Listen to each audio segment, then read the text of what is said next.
evening and welcome all of you to the October 28th City Council meeting, beginning with a public forum. It looks like we have a pretty robust night ahead of us. So thank you all for showing up to share your thoughts with us. Just a reminder of the rules. The public forum is an opportunity for individuals to speak to the City Council on any city-related issues except for those items which have already been heard by a hearings official or are on tonight's agenda as a public hearing. Each person will have, I'm cutting it back to 2 minutes. Each person will have 2 minutes to speak. When you come to the podium, please give your name, city of residence, and for Eugene residents, your ward, if known. The timer and lights indicate the time you have to speak. The red light indicates the end of your 2 minutes. And I apologize. I know that you carefully craft your statements and you time them for 3 minutes, but we have 52 speakers today. So that makes it a long night for folks that are in the last 10 or 15 speakers. So just a little reminder, when I call names, I'll call 2 names at a time. The first person can come directly to speak. The second person can position themselves in the chair to the side, and that way we can move through the speakers fairly quickly. Also, just want to remind you that our goal is to create a very quiet and respectful audience so that people feel comfortable saying what they need to say, and we can all give them our full attention. So we ask you to be quiet, no outbursts, no cheering, clapping, no booing, no. Just be respectful, and then we'll move forward. We now actually have 53 people. So we will start first with Joel Iboa, followed by Grayson Dempsey.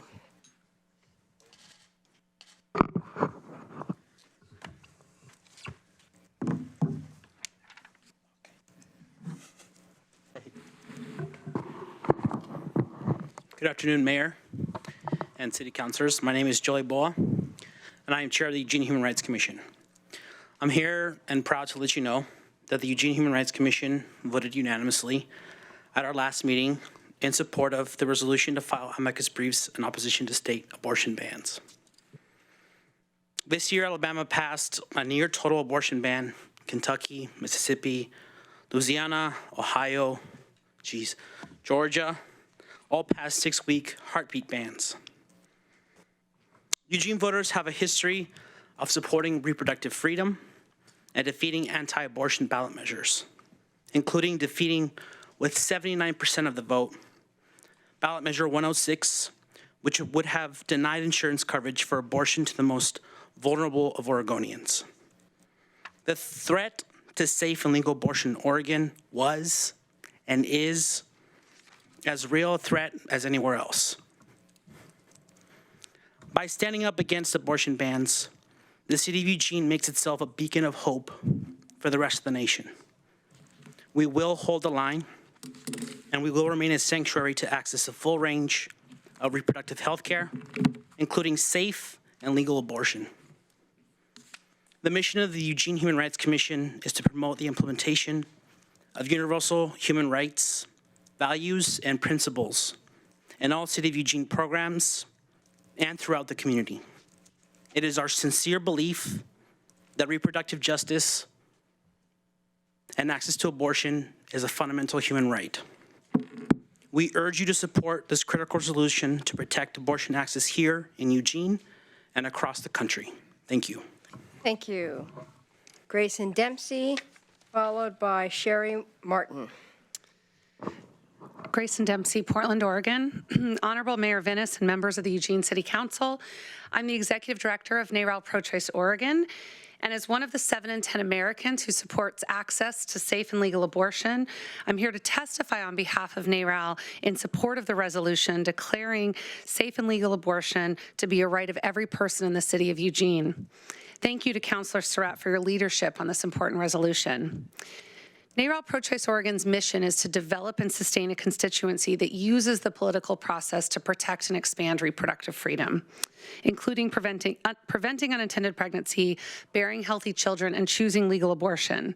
We believe that everybody, especially but not limited to people of color, LGBTQ+, trans and gender nonconforming individuals, people with lower income levels, or from immigrant families, deserve the tools to be able to make personal decisions about their bodies, their lives, and their families. We have been mobilizing our 13,000 members statewide for over 42 years to protect and expand reproductive freedom, and are proud that because of this work, Oregon is the most pro-choice state in the nation and the only state without additional legislative barriers to abortion access. Unfortunately, politicians in states like Alabama, Ohio, and Georgia are signing blatantly unconstitutional bans into law with the explicit goal of gutting and overturning Roe v. Wade. In 2019, 27 abortion bans have been enacted across 12 states, creating a post-Roe reality for millions of people, even as legal abortion remains the law of the United States. I see that my time is coming to an end, and so what I want to say is that I want to echo Joel in saying that even in a state like Oregon, we are not immune to these threats. Taking action on the local level to stand up to abortion bans is essential. We applaud and thank you for your action on behalf of NARAL and all of our members. Thank you so much. Thank you. Cherie Martin, followed by Jean Showerman. Mayor Vinnis and members of the City Council, my name is Cherie Martin and I am reading testimony on behalf of Western State Center. On behalf of Western State Center, I'm pleased to submit this letter in support of the resolution to file amicus briefs in opposition to state abortion bans for your consideration. Based in the Pacific Northwest and Mountain States, Western State Center works nationwide to strengthen inclusive democracy. For 30 years, our work has advanced gender, racial, and economic justice by convening, developing, organizing, and supporting the communities most affected by inequities. Western State Center joined the executive committee of the No Cuts to Care campaign last year because we believe that everyone should have the right to make their own personal medical decisions, regardless of who they are, who they love, how much money they make, or how they are insured. Last year's Measure 106 reminded us that the threats to safe and legal abortion in Oregon are as real as anywhere else. Restrictions on abortion access impact everyone. They establish an additional barrier between individuals seeking care and critical medical resources, such as family planning services, cancer and STI screenings, abortions, and prenatal care. These resources save lives, preserve health, and reduce health care costs in our state. And when abortion is banned outright, the people affected are left with fewer options to plan their families and to detect and address important health concerns. Abortion bans and abortion restrictions more broadly also exacerbate already severe inequities and health disparities in our society.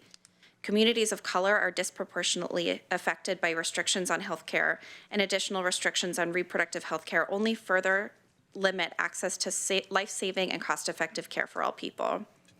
By standing up against abortion bans, the City of Eugene is sending a message that it will remain a community where access to the full range of reproductive health care, including safe and legal abortion, is protected. Thank you so much for your consideration. Thank you. Jean Showerman, followed by Marcella Martin. Hi there, Mayor Vinnis and members of the City Council. My name is Jean Showerman. I'm in Chris Pryor's ward. And I'm the administrative and accounting specialist and hotline advocate at the Northwest Abortion Access Fund. We are a nonprofit 501c3 and all donor-based. Our mission is to fund abortion and break down barriers to abortion access for people in the Northwest. We provide financial support for procedures, travel, and lodging. I am here in support of the resolution to file amicus briefs in opposition to state abortion bans. We believe the people we serve are experts in their own lives. We treat people with unconditional respect, dignity, and compassion, and honor the decisions that they make about their bodies, lives, and families. The Northwest Abortion Fund knows abortion is health care. We know having an abortion or more than one abortion is normal, valid, and okay. We strive to center people who've had abortions because those are the voices that matter. We seek to strike down stigma and shift culture so abortion is seen as ordinary, a medical procedure like any other health care, a human right. I urge you to support this critical resolution to protect abortion access in Eugene. Thank you. Thank you. Marcella Martin, followed by Thomas Hiura. Hello, my name is Marcella Martin. I've been a resident in Eugene for over 40 years, and I am a wife and a mother, and I have 12 children. And I'm here to speak again in favor of banning abortion. Abortion entails cutting apart a live child inside the womb of a mother or partial birth abortion entails delivering that child except for the head, putting a syringe into the child's brain, sucking out his brains, and using body parts for whatever they want to use them for. Family is the foundation of our society. A person makes their own personal decision when they choose to have sexual intercourse between a man and a woman, which produces children, which is the basis of family and basis of life. And abortion is not health care. Abortion is an atrocity, and it is without natural affection. It is when, and our society and our children are being taught that this is okay. It's okay to kill children in the womb.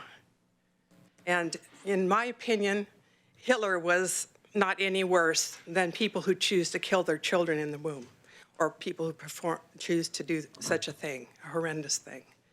I believe that children are a blessing from the Lord, and God is not mocked.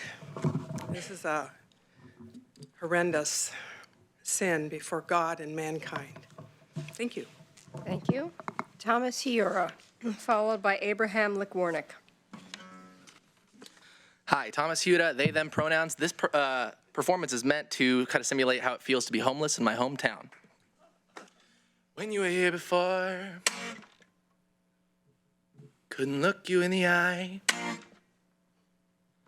just like an angel, your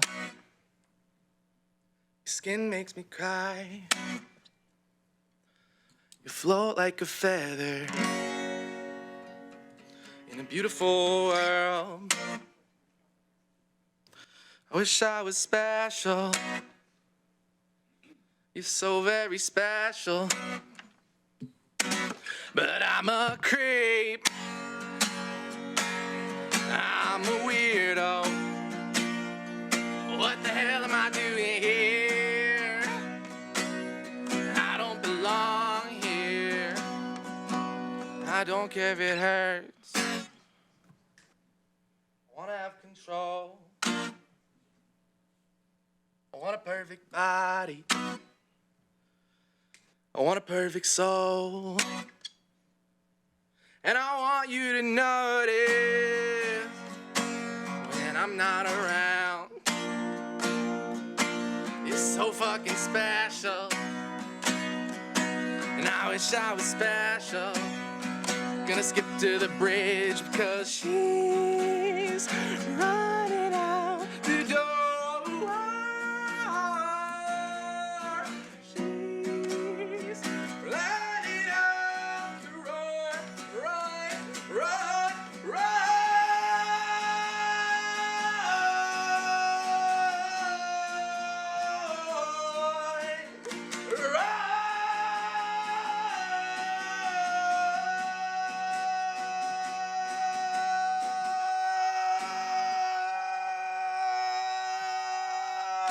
Thank you.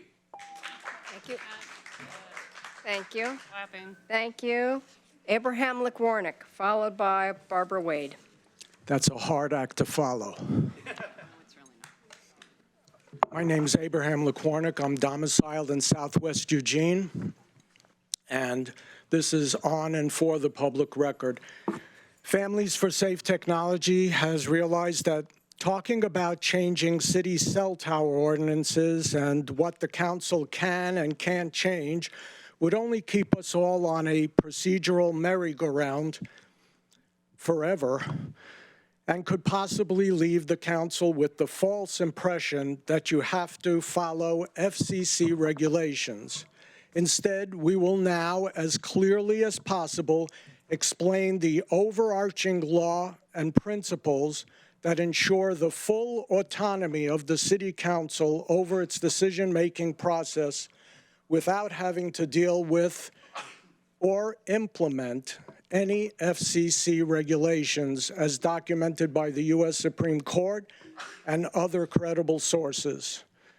The Attorney General of Oregon recently won a case against Donald Trump based on the anti-commandeering principle.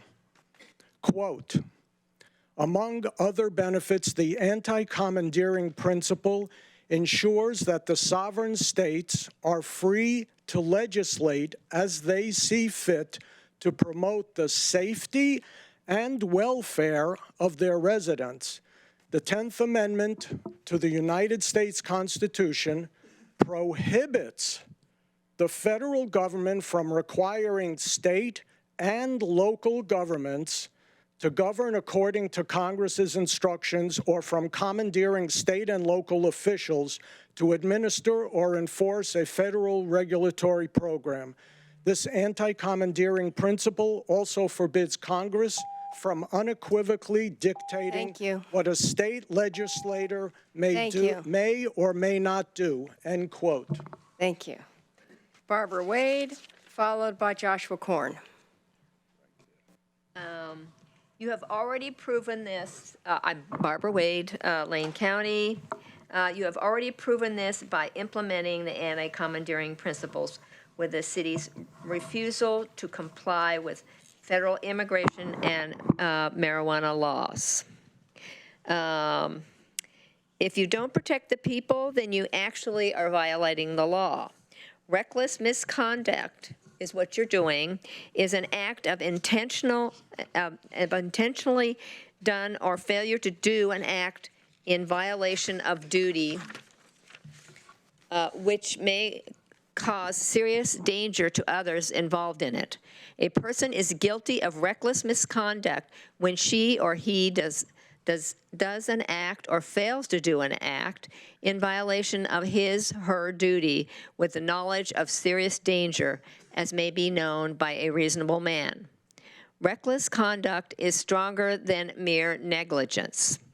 It is a state of mind accompanying an act which pays no regard to its probably or possibly injurious consequences. In our opinion, you are all guilty of international crimes against humanity by violating the Nuremberg Code, which prohibits experimenting on people without their knowledge or consent. Placing cell tower antennas in close proximity to homes and throughout the city has never been proven to be safe.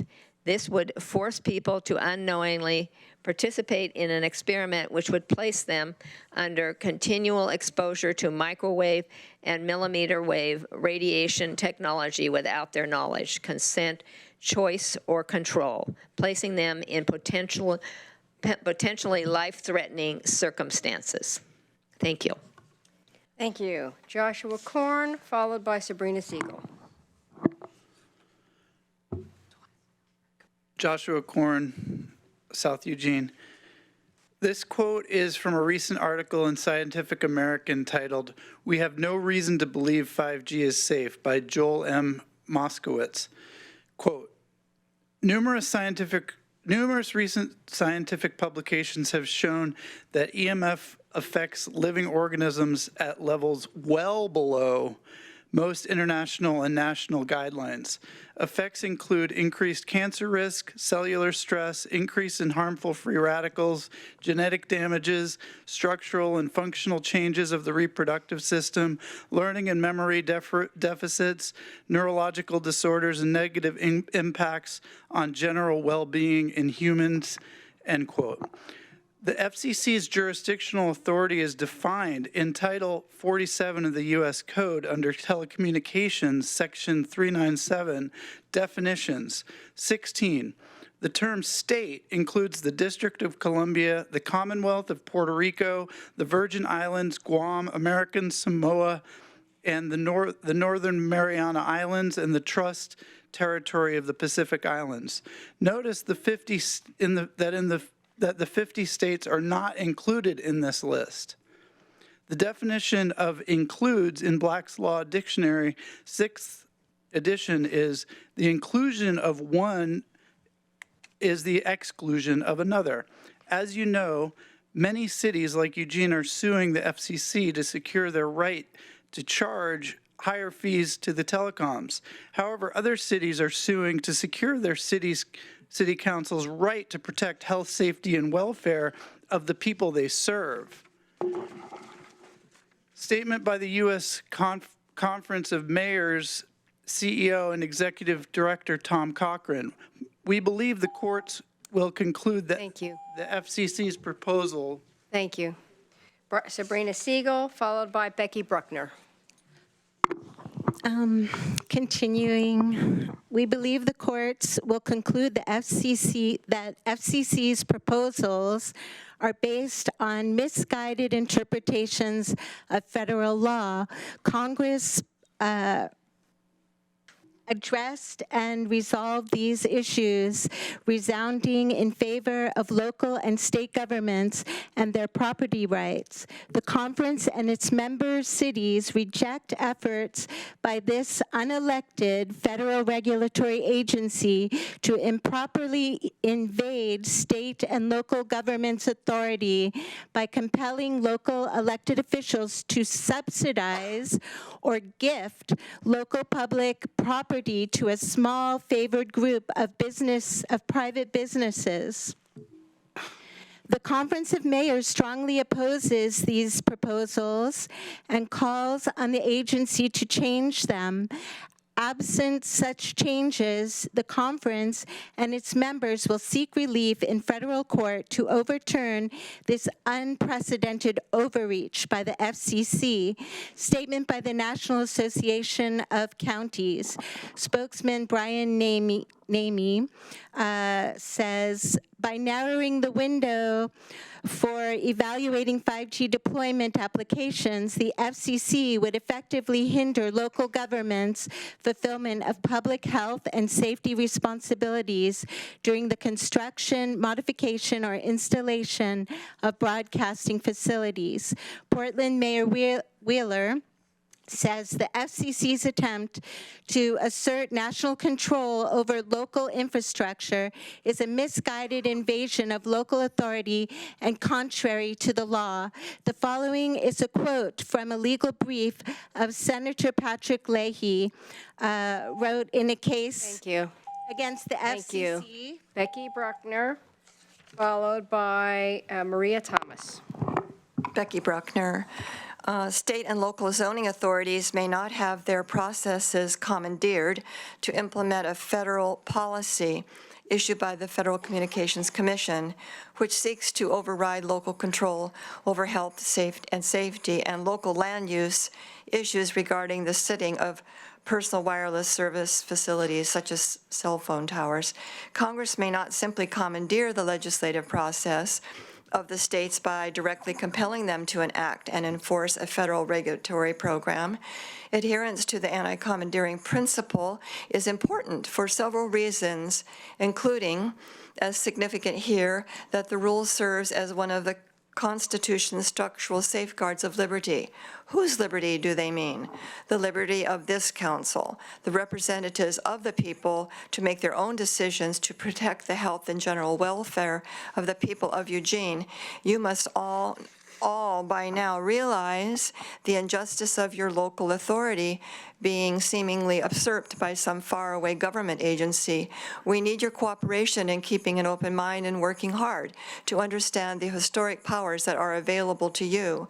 We challenge the city attorney to rebut with substantial evidence anything that we have said here to you tonight. If she does not do that, then you can safely assume that we are correct and that there is no evidence to the contrary. Thank you. Maria Thomas, followed by Zachary Vishanoff. I want to.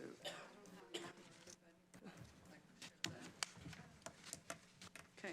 My name is Maria Thomas, and I've been a resident of Eugene since the 1970s. I'm here because I am very much impacted due to the marijuana growth next door to my house. I have my house that I have put on the market because I'm not able to live there. I'm sick, and I have had 2 offers, cash offers, that have walked out. I've had a number of people that have come to and would love the house. I wanted to buy. This is a top market during the top season, and they will not buy my house. Could you tell us where you live? I live in 1433 Adelman Loop, Eugene, Oregon. Thank you. And the value of my house has been impacted tremendously. It is an unsellable house at this moment. I have tried to do everything possible to sell my house.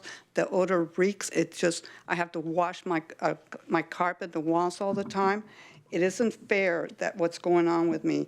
I have no legal, after having my cash offers and people pulling out, I don't even know if the people are growing the pot legally because I called the Oregon Health Authority, and if you have medicinal marijuana permit, they cannot tell you. And I asked them, was it because of HIPAA laws? And they said, no, it's just the regulations. So they cannot even tell me if they have license to grow pot. So as far as I know, they could be growing it illegally. My neighbors are all freaked out by it too, but I am mostly impacted because I can't sell my house. I work very hard and in this community to have my house so I can have it as a retirement, and it is unsellable right now. There's a law that prohibits marijuana growth within 1,000 feet from any school. Why doesn't the city think that it's okay to grow pot in a neighborhood where kids live? Why are the children not being protected? Thank you. And thank you. And you've provided some information, so thank you very much. Follow up. I need to follow up on that. Zachary Vishanoff, followed by Doyle Canning. Hi, Zach Vishnoff. Earlier, I watched you guys talk about this quiet zone and talk about some of the spending related to that. Also watched the city urban renewal staff point out there's some area they want to use as a parking lot instead of a roundabout. Quiet zone thinks about noise. I think you should establish a clean zone along the river if you're going to develop a neighborhood. In the past, you've had for decades a simmering toxic waste dump under the surface. And for years, EWEB, U of O, and the city have all played a blame game and said, well, why don't you guys clean it up? Why don't you guys clean it up? And no one's cleaned it up. Recently, EWEB spent $1.5 million to put a cap over it. And the plan is to rush ahead and put a neighborhood on top of this disgusting dump site. My understanding is for $8 million, EWEB could have cleaned it up entirely, which would have been a longer range action, and it would have made a lot more sense, and it would actually probably be more economically viable in the long run because there's not waste simmering under the surface. So this parking lot that they say they're going to do instead of a roundabout, this is done because the site is too toxic for a park or housing. Let me get that straight. So you should ask for more information from the urban renewal people. In the future, I think you should do hearings about this and ask them for choices in the urban renewal gang. This could be Eugene's most toxic neighborhood, and so discontinue the swamp thing politics that you're currently headed towards. Thank you. Thank you. Doyle Canning, followed by Bill O'Brien. Good evening. My name is Doyle Canning. I'm a resident of Ward 2, and I'm also a candidate for Congress. I'm here to testify in support of the resolution to file amicus briefs in opposition to state abortion bans. I'm here tonight because of my grandmother. She lived in an America where abortion was outlawed. Her rapist paid for the procedure in an underground abortion clinic run out of a private home. And she told me with tears in her eyes what that was like for survivors like her at that time, waiting in that living room, scared out of their minds. She said the doctor who treated her was kind, and she was forever grateful to him. He risked his liberty for hers, and he is an unknown hero of our history whose name is forgotten. And she was one of the lucky ones who got out alive. Back then, abortions were only available to those who could pay, and those who could not often died at the hands of back alley abortion providers or attempting the procedure at home.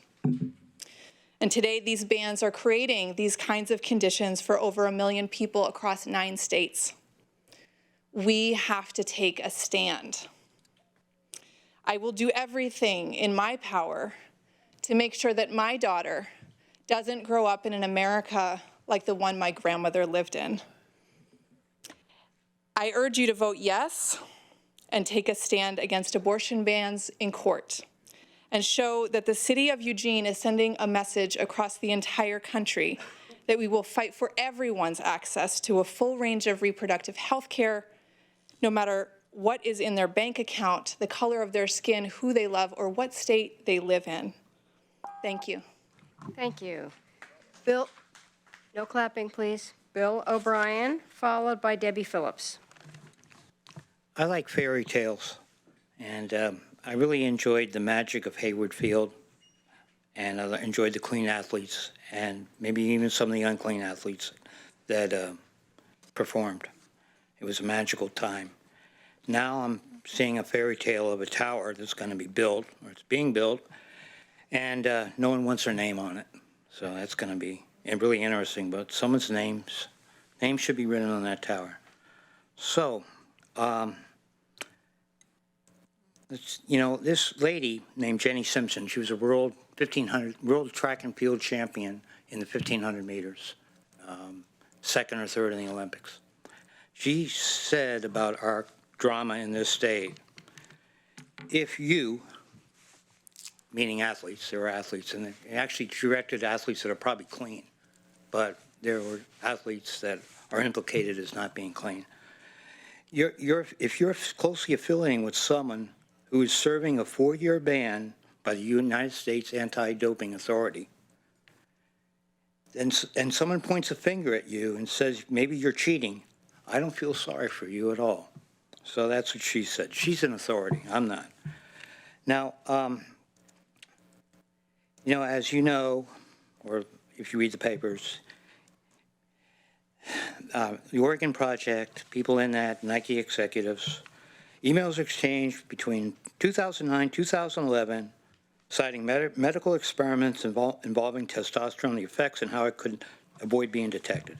Falsified and incomplete medical records are part of that also. So we're talking about a company that last year had $39.2 billion of profit, and they're going to make more money this next time around probably.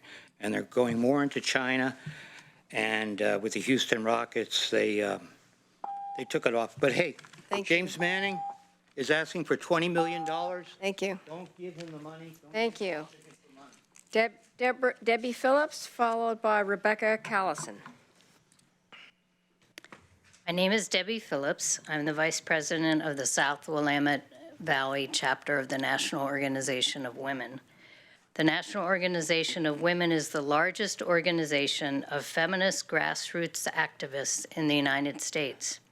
Now is dedicated to the proposition that all women, first and foremost, are human beings who, like all other people in our society, must have a chance to develop to their fullest potential.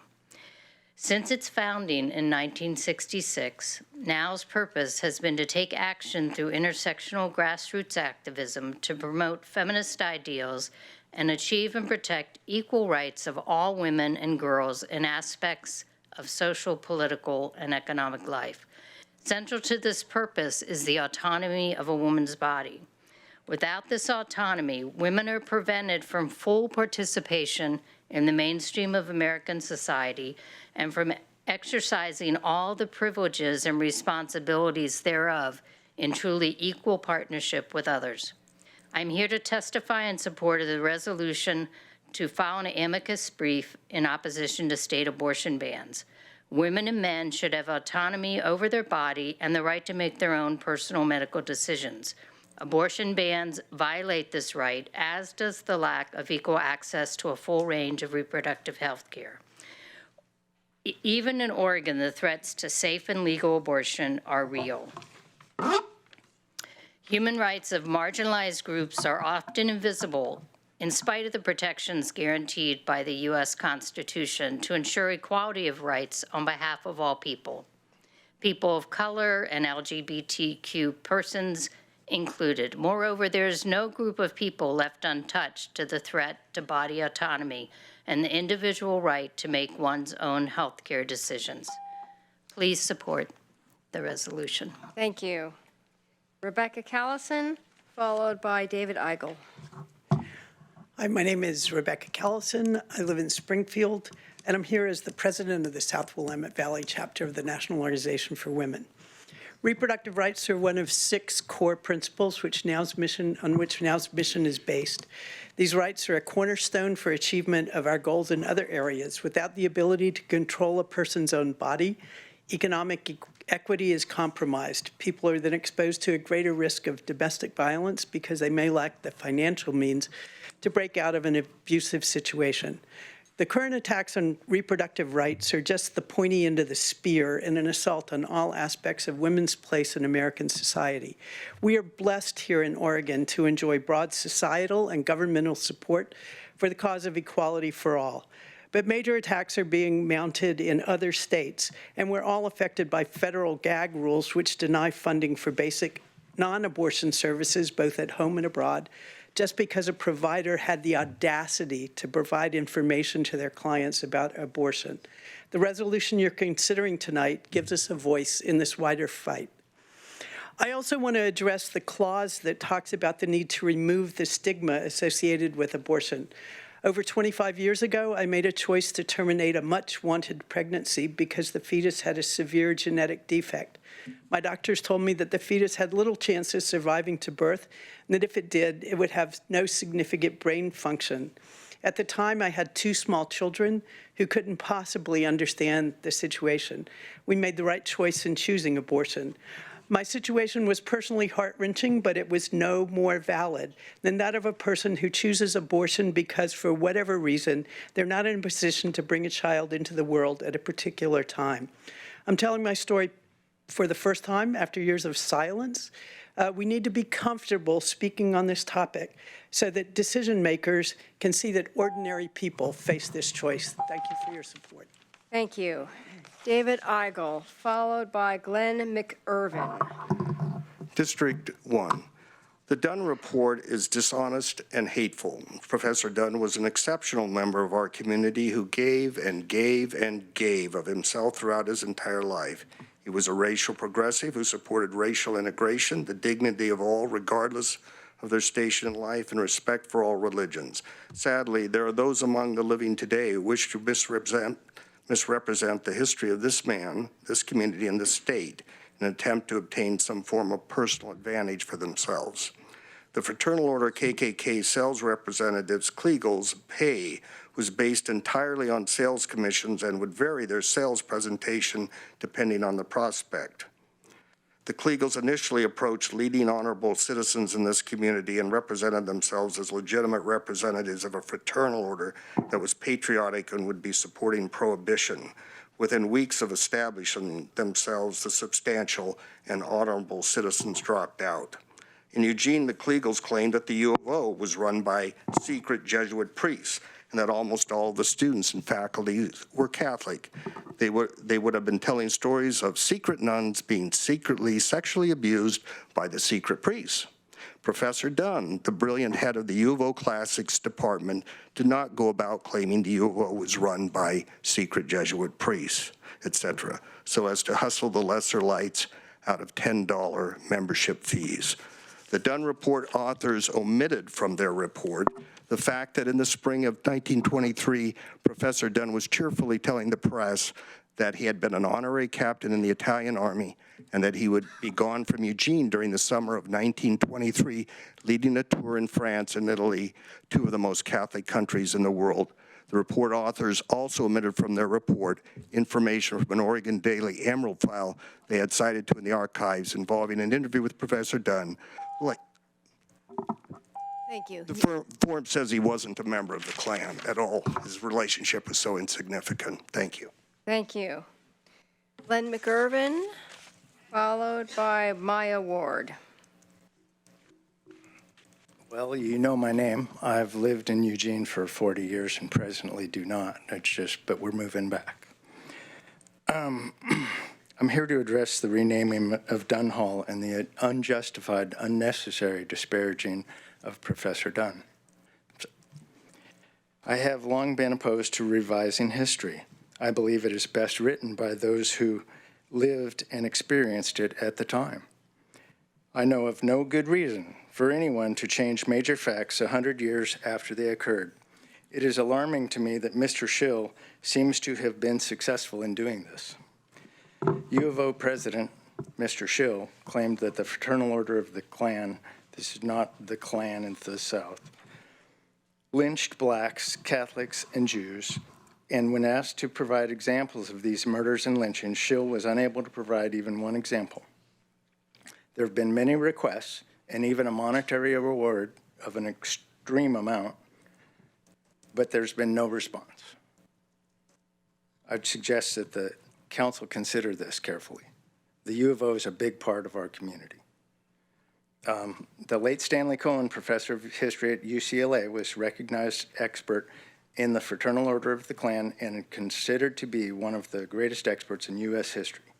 He wrote, Klan members in the mid-20s were not any more violent than any other native white middle-class Protestant males. After the Klan organized nationally for maximum profit and political action in 1921, the organization expelled members and whole chapters charged with having taken part in vigilante activities. The Dunn report claimed that the Fraternal Order of the Klan of the 1920s was a terrorist organization. The Dunn report was written in 4 weeks by 3 historians with no prior substantive background dealing with the Fraternal Order of the KKK. Thank you. Or any knowledge of Professor Dunn. Thank you. Maya Ward, followed by Becca Hill. Mayor Vinnis and members of City Council, my name is Maya Ward, and I'm a Fall Fellow at Planned Parenthood, along with a student at University of Oregon, and I'm here to testify in support of the resolution to file amicus briefs in opposition to state abortion bans. We can all agree that as Oregonians, we believe that everyone should have a right to make their own personal medical decisions, not just in our state, but across the country. However, these values are being fundamentally attacked. As we can see in last year's Measure 106 reminds us that the threats to safe and legal abortion in Oregon are as real as anywhere else. This legislative session alone, anti-abortion lawmakers introduced 11 pieces of legislation that would create dangerous barriers to reproductive health care access. As a student, a proud member of the LGBT community, and a young person, I believe that my fundamental rights, my dreams, my goals, and aspirations are built on my bodily autonomy and my right to access reproductive health care. Furthermore, researchers have consistently found that queer people are more likely to experience poverty than non-queer people. And because impoverished people are more likely to rely on healthcare facilities that provide abortion, closing these clinics means serving some of the most marginalized within our community from accessible healthcare. By standing up against abortion bans, the City of Eugene is sending a message to the rest of the country. We won't go back, and we will remain a sanctuary to access the full range of reproductive health care, including safe and legal abortion. That is why PPAO, along with NARAL, urges you to vote yes on the resolution that calls for city attorneys to file amicus briefs supporting legal challenges to anti-abortion laws across the country. Thank you. Thank you. Becca Hill, followed by Betty Grant. Mayor Vinnis and members of the City Council. My name is Becca Hill. My pronouns are they and them, and I'm the field organizer for this region with Planned Parenthood Advocates of Oregon. I am also a Eugene resident of Ward 1. Planned Parenthood's mission is to provide sexual and reproductive health care and education, and to be a fierce advocate for policies that ensure all people's right to access these crucial services. I am here to testify in support of the resolution to file amicus briefs in opposition to state abortion bans. As Oregonians, we believe that everyone should have the right to make their own personal medical decisions, and we also understand that real choice can't exist when systemic oppression, wealth inequality, and stigma create barriers to accessing critical health care. Over the last year, the consistent attacks waged on reproductive rights across the country have sharply increased in frequency and severity. Alabama has passed a near-total abortion ban, the most restrictive in the United States, that makes abortion illegal in nearly all circumstances. Kentucky, Mississippi, Louisiana, Ohio, and Georgia passed 6-week abortion bans. Missouri passed an 8-week abortion ban. And Utah and Arkansas have passed 18-week bans. These bans put abortion services and those who provide them at risk. Healthcare providers in some of these states may face prosecution just for providing safe and legal medical care. Let's be clear. The intention of these bans is to challenge abortion precedent in the Supreme Court, to overturn Roe v. Wade, and drag our country back in time. Very recently, the Supreme Court has decided to hear a case from Louisiana, regardless of the fact that it is almost identical to a previously decided case concerning trap laws in Texas, indicating that the court may be willing to go back on established precedent, and that is a terrifying concept. While it might seem that reproductive health here in Oregon is a settled issue due to progressive legislation like the Reproductive Health Equity Act, we continue to fight against regressive legislation. Last year's Measure 106 reminded us that the threats to safe and legal abortion here in Oregon are as real as anywhere else. I'm running out of time, so I'll just ask you to please stand in support of this resolution. Thank you. Thank you. Betty Grant, followed by Otis Root. Mayor Venice and council members, thank you for the opportunity to speak. I live in Ward 1 in Eugene. I'm speaking tonight as a representative of Eugene's Community Climate Coalition, where 25 organizational groups have come together to coordinate efforts on climate-related issues. First, we express our thanks for council and staff efforts to step up the completion and implementation of Eugene's Climate Action Plan, or CAP. It is so critical to the health and livability of our world that individuals, businesses, and government entities all put forth their best effort to limit our use of fossil fuels and mitigate other factors leading to the increased temperature rise of our planet. We cannot delay. The critical time is now. Toward this effort, our coalition is calling for the formation of a Citizens Climate Accountability and Advisory Board to assist and support the city. We suggest that this board would work directly with the Sustainability Commission and staff to provide a diverse community perspectives on how to flush out the objectives and action steps established to reach CAP goals in the most expedient but also socially equitable manner. This board might be made up of representatives from young people in our community who are advocating so eloquently for climate action, for representatives from frontline community groups that participated in the city's equity panel and other community groups whose mission address aspects of climate change, higher university situations, and professional experts and businesses. In my written testimony, there are examples of more concrete actions that actually many of them came out of the October 16th planning session related to CAP and GAP strategy planning. But cannot read those tonight. So we have gathered over 400 letters of support for this advisory board. And so Thank you. Thank you. Otis Root, followed by Andrea Plesnarski. Thank you. My name's Otis Root. I live in Eugene. I'm your neighbor. And I come here tonight to speak on illegal camping. Part of the city ordinance that you've enacted, 4.815, a portion of it states that allowable camping options, which are permitted if it's allowable between the two parties, okay, a property owner and a person who wishes to camp overnight. The property owner must provide sanitary facilities, a garbage disposal services, and storage area for the campers' personal belongings for the duration of their stay. And I don't know whether any of you are property owners or not, but I believe you may be. I'm wondering, you had a hand, each of you had a hand in enacting this, crafting it, and in placing this, putting this ordinance in place and making it local law. And I'm wondering, I want to ask, if you were, as a property owner, if a person such as me, I try to be a good neighbor, if I were to come to you and ask you for permission to camp on your property, would you be willing to allow that and live by this ordinance that you've crafted? A simple shake of the head or a nod would be sufficient. That's the only question I have, because I am asking permission of you as the city's leaders. Thank you. Thank you. Andrea Plesnarski, followed by Matthew Uke. Hi, I'm Andrea Plesnarski. I'm from Ward 2. And after all these very serious issues people have been talking about, I'm going to talk about a pedestrian issue, literally a pedestrian issue. I recently found out that Eugene was going to start a program of e-scooters. And I just moved here from a place that had e-scooters. My husband grew up in Eugene, and we lived in Oakland, and now we're back here. We're home in Eugene. And I just wanted to relay some of the problems that we saw with e-scooters in Oakland. Scooters were often dropped on city streets anywhere, obstructing sidewalks.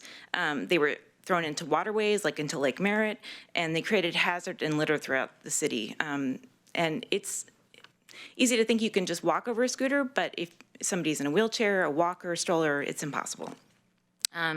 Scooters are often ridden way too fast for sidewalks, but they also don't belong in the bike lane.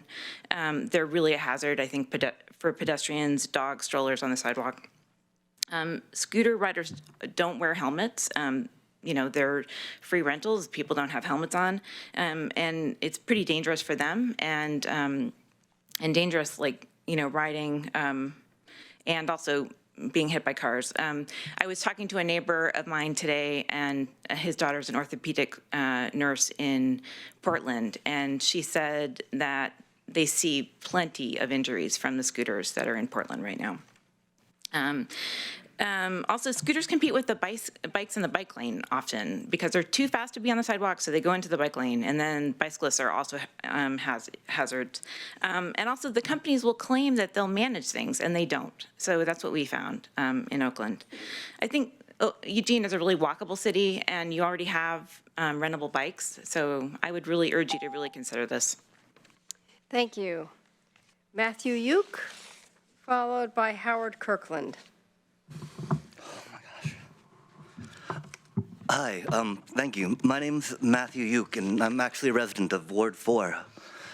In wake of the recent climate march and organizing, I've drafted a letter to the 4J school board that I'm hoping I can get y'all to sign on to, especially in light of y'all's recent resolution. To the 4J school board, I don't remember much from before high school, but there was a science class where we each took different pictures of plants and animals and gathered in a circle. The sun, our teacher, Mr. Elko, stood in the middle with a ball of yarn representing sunbeams. He held the end and tossed the ball to a green plant, a food producer. The plant held a piece, then tossed the ball to a critter that would eat them. The herbivore then held some and passed the ball to something else that would eat them, etc. When there was no one else to toss the yarn to, we returned it to the sun and repeated the process, creating a food web. After we all had yarn, Mr. Elko asked us, "So who has the most?" The sun, of course, where all these food chains start. After that, the green plants. What would happen if all the green plants died? The whole web would collapse. That's a little extreme. What would happen if the clover died? The clover kid dropped their yarn and sat down. We could see how clover dying made the web less resilient as the yarn fell and went slack. We looked at what connected to clover of the animals. The grasshopper kid only had clover as food, so they sat down. Sparrow only had grasshopper, so they sat down. And that forced eagle to sit down. We then looked back at the plants. We saw that grass was the only food left for some animals and could see what would happen when that fell. This is happening now. The sixth mass extinction. Food webs are collapsing due to our overconsumption, antiquated and exploitative models. We need to teach about the Anthropocene's era decimation of natural systems and how our industrialized consumption accelerates climate change. We need to teach I've got copies to pass if y'all want to check it out. Thank you. Howard Kirkland, followed by Mark Schlossberg. Good evening. Madam Mayor, members of the City Council. Tonight I would like to address Mrs. Simpler. I live in the Whitaker District. On the night of October the 23rd, starting at 8:30 p.m., the burglary alarm system at the Pet Mini Mark across the street from my veterans-only apartment complex started sounding off. They managed to cut it off 9 o'clock a.m. the following day. 13 hours. 13 hours. My companion, pet, went nuts. The vets in my apartment building, which 2/3 of us are medically disabled. I myself called 911 4 different times. 911 told me they didn't know what to do. They didn't know how to take care of the situation. So I asked for police help. They also informed me that the police department didn't know what to do either.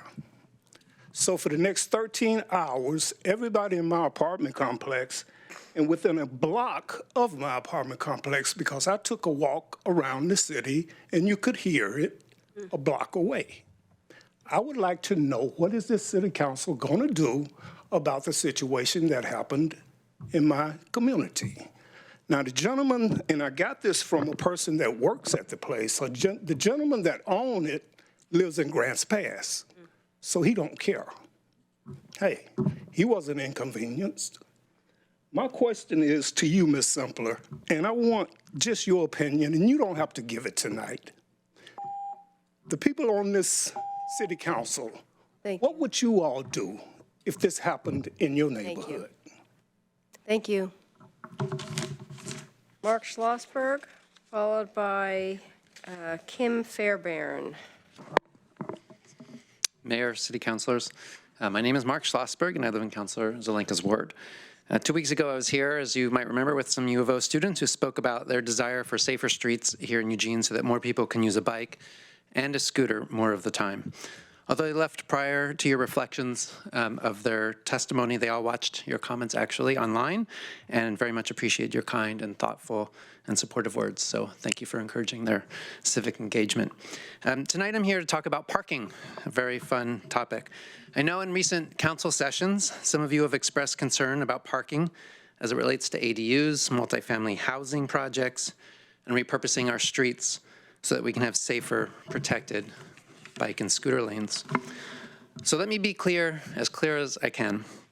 In 2019, this year, there's absolutely zero justification to have minimum car parking requirements anywhere in our city. Subsidizing the storage of cars through minimum parking requirements is actively making our health, environment, economy, and inequity worse. If you're serious about addressing our affordable housing crisis, you must also undo or waive parking minimums, as the wasteful allocation of land for car storage drives up development costs, as well as making our urban form harder to use with more affordable transportation options. So as I said last time, if you are not serious about the Climate Action Plan, Envision Eugene, the Transportation System Plan, and Vision Zero, then undo those policies, because parking minimums and ubiquitous parking access are mutually exclusive with those policies. But if you are serious about moving those policy priorities forward, as well as addressing our housing crisis, please stand up when staff approves and recommends projects that have lower than current minimum parking requirements. Thank you. Thank you. Kim Fairbairn, followed by Michelle Emmons. Hi there. My name's Kim Fairbairn. And my husband and I have owned Max's Tavern for the last 30 years in Eugene. And we bought that business in July 1st of 1993 as a couple of very young, crazy kids with about $20,000 to our name and a dream and a hope and a lot of hard work.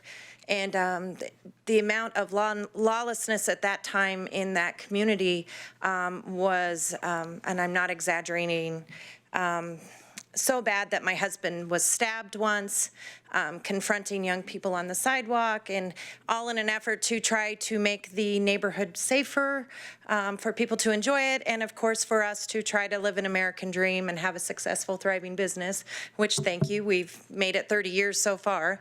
But I am concerned because it's scary. It's scary in our communities, and it's getting scarier. The lawlessness seems to be ramping up, And I am a compassionate person. I have compassion for all kinds of issues, mental health issues, addiction issues, homelessness issues. But I know that we can work together. The business owners, and you'll hear other business owners in our community, the city council and concerned citizens, we can work together and come up with positive answers that will work in this community. Thank you for listening. Thank you. Michelle Emmons, followed by Mike McFarland. Good evening. My name is Michelle Emmons, and I represent Willamette Riverkeepers here in the South Valley District. I've been a resident of Eugene for over 40 years. Our organization represents over 7,000 members and supporters throughout the Willamette River Valley. We are a 501c3 organization whose mission is to preserve, protect, and celebrate the Willamette River. We are in support of the proposed DSL rule change to ban illegal camping in City of Eugene limits along riverbanks and the islands. The situation of illegal camping on the riverbanks and islands in Eugene has negative consequences for the entire Willamette River.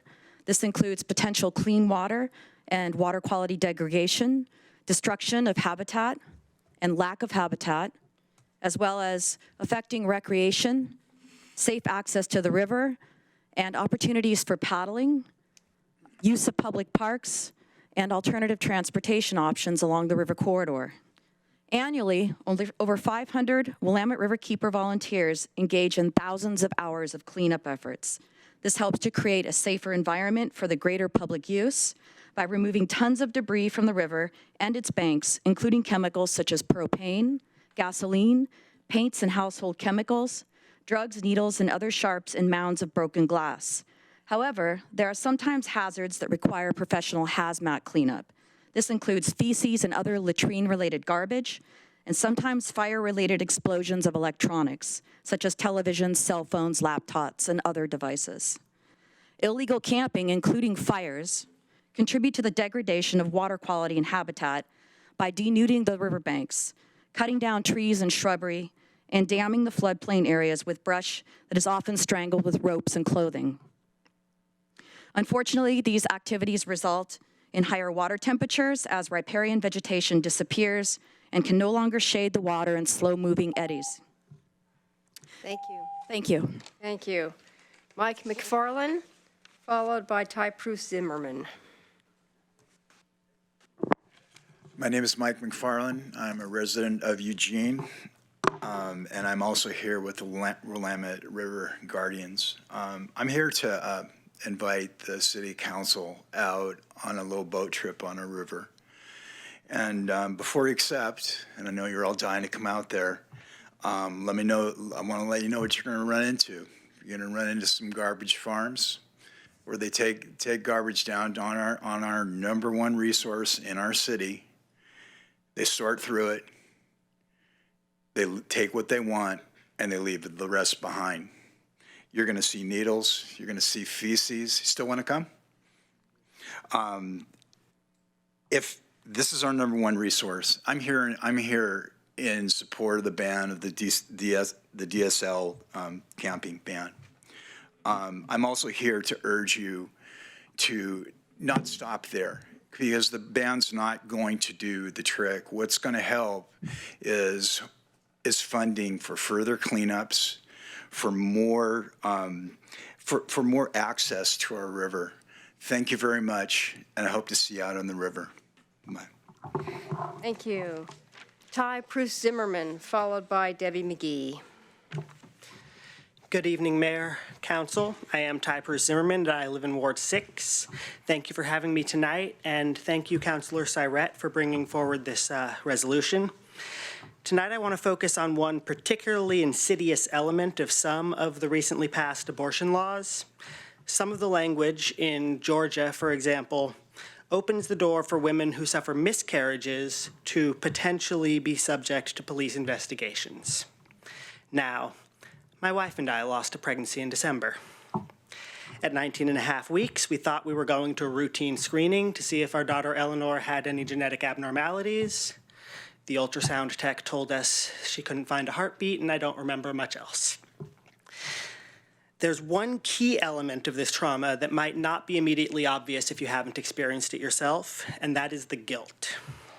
We know intellectually that we did everything we could. The loss is not our fault. But in our hearts, it still feels like we did something wrong. Like there's something we should have done differently to prevent this tragedy. That guilt still eats at us. And we have had every possible support. We have our doctors who have been nothing but kind and caring and compassionate. We have our grief counselor, therapy, our support group. We have the love of a wonderful network of friends and family, all telling us it wasn't our fault. And still that guilt compounds our grief and has repeatedly come this close to breaking us. Can you imagine how much worse off we'd be if our first experience after leaving the hospital had been a police interrogation? If a uniformed officer had interviewed us, perhaps leveled accusations at us, instead of the support we actually received? I believe there is a special place in hell for anyone who thinks that that's what should have happened, for anyone who supports laws that make it possible, and for anyone who fails to condemn such laws. So please, you pass this resolution unanimously tonight. Thank you. Debbie McGee, followed by Betsy Hitz. Good evening. My name is Deborah McGee. I've lived in Eugene for 37 years. I want to share a quote from AOC, the freshman Democrat from New York and co-sponsor of the Green New Deal. This is from Time Magazine, April 2019. She's addressing the question of the moral imperative of bold action versus incremental policy, small wins. Quote, I don't think we can compromise on transitioning to 100% renewable energy. We cannot compromise on saving our planet.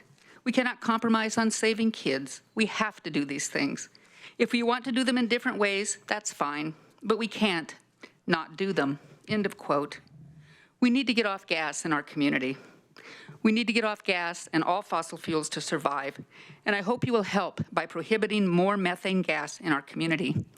AOC goes on to say, there are always those folks that will say, you're not wrong, but they avoid the political liability of disagreeing with you, but they can also stall you as much as possible to actually prevent the thing from happening. End of quote. So we clearly here have a case of the thing not happening is the implementation of Eugene's climate action plan. I've been testifying at council for 6 years, and I find myself wondering, has someone been stalling to prevent the CAP implementation from happening? Is city staff stalling?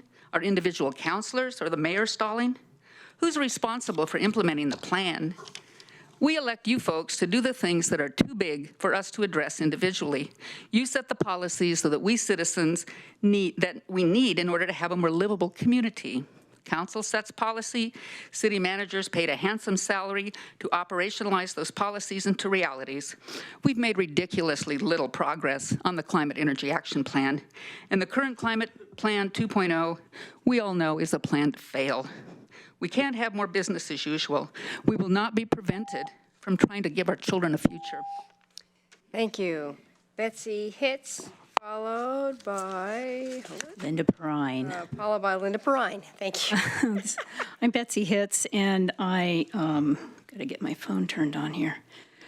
I live in Ward 1, and tonight I'm speaking on behalf of myself and 350 Eugene, talking about the GAP strategy. 350 Eugene urges the City Council to enact actions 1 to 6 and 8 to 10 of the published GAP strategy recommendations, all of which regulate use of natural gas. These changes could be accomplished by either changes to the franchise agreement or enactment of new city ordinances. And a good example of some good city climate work, Berkeley, California's first in the nation ordinance regulating natural gas was passed in July of this year. Berkeley used its city police powers to prohibit new gas hookups on the grounds of public health and safety. The ordinance was widely supported by the community, including PG&E, East Bay Clean Energy, environmental and climate organizations, and green builders. As you are aware, the state of California is on fire. As a likely result, more than 50 cities and counties in California are currently considering or have enacted measures in the last month or two that would encourage or require all electric buildings, according to a senior scientist for building decarbonization at the National Resources Defense Council. Will it also take Eugene being on fire for the City Council to adopt these GAP strategies and deliver on their commitment to enact a successful climate action plan to meet Eugene's climate recovery ordinance goals? Thank you. Thank you. Linda Perrine, followed by Claire Ribaud. Good evening. I'm Linda Perrine. I'm from Southeast Eugene, and I'm continuing Betsy's comments. As a reminder, the natural gas and buildings gap strategy recommendations from the Eugene City staff that 350 Eugene supports are: Action 1, limit or prohibit new natural gas infrastructure. 2, require Northwest Natural to incentivize customers' reduced use of natural gas or customers' purchase of emission offsets provided by Northwest Natural's Smart Energy Program. Action 3, regulate the purchase and installation of natural gas-fueled appliances. Action 4, prohibit financial incentives for installing natural gas service. Action 5, prohibit financial incentives for purchasing natural gas appliances. Number 6, prohibit installation of natural gas service for new residential, commercial, or industrial buildings. Number 8, increase franchise fee and dedicate franchise fee funds to implementing a program that provides incentives to switch from gas to renewables. 9, reduce the term of the franchise agreement from 20 to 10 years. Action 10, create a hybrid franchise fee structure with 1 a fixed portion and 2 a variable fee based on carbon footprint. Based on the U.S. Energy EIA's 2015 Residential Energy Consumption Survey, households in the western region of the U.S.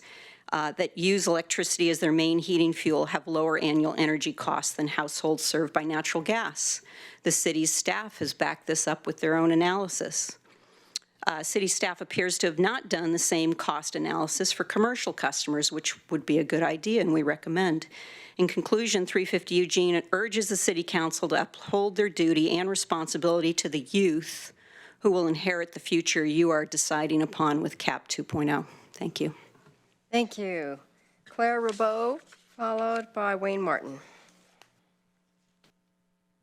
Good evening. I'm Claire Ribaud, and I live in Ward 1. Every means of reducing greenhouse gas emissions is needed to meet our CAP goals, and the goals are rooted in scientific imperatives for a livable planet. We have to curtail the use of natural gas. You are empowered to forbid new Northwest Natural accounts and infrastructure. That it may be difficult and complex does not change the science. Please use your capacity to make fact drive action. Thank you. Wayne Martin, followed by Lisa Oxman.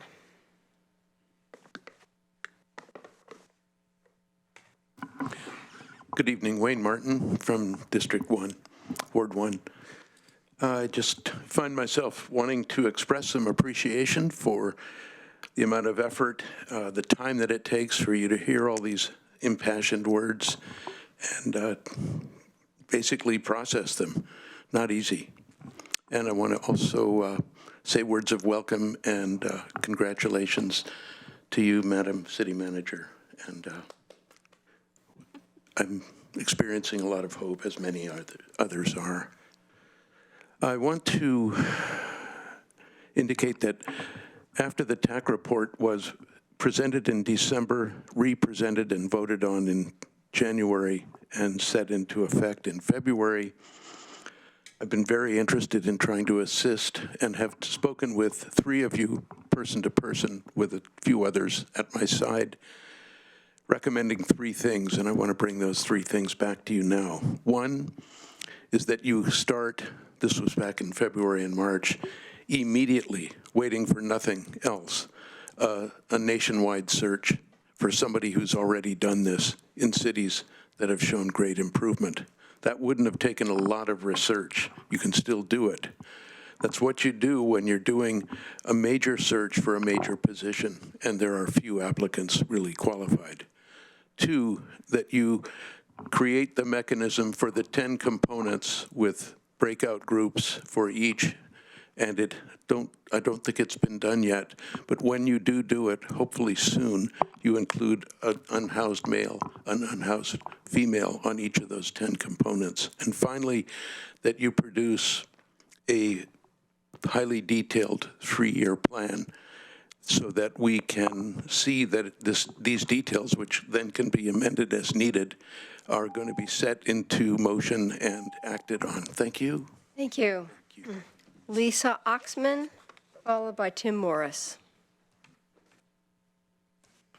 Good evening, Mayor Venice and Eugene City Council. My name is Lisa Oxman. How is everyone tonight?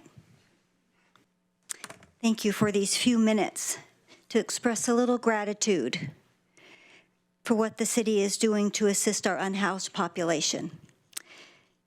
It seems like that the frozen nights are coming a little earlier this year.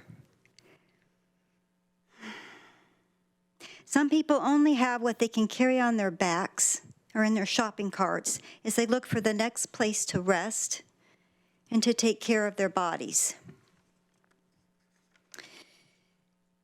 I woke up this morning in a warm and secure home, as I'm sure that you did, as I'm sure many of the people in this room did. I'm incredibly grateful for that. So I ask, what can we do? And I'm asking you too. What can we do collectively to do more help with for our homeless community so that they might feel that warmth and comfort too? We all know this is a rhetorical question for sure, but there is a lot of good work being done, and I'm just beginning to learn about all the amazing people, thank you, Wayne, and groups.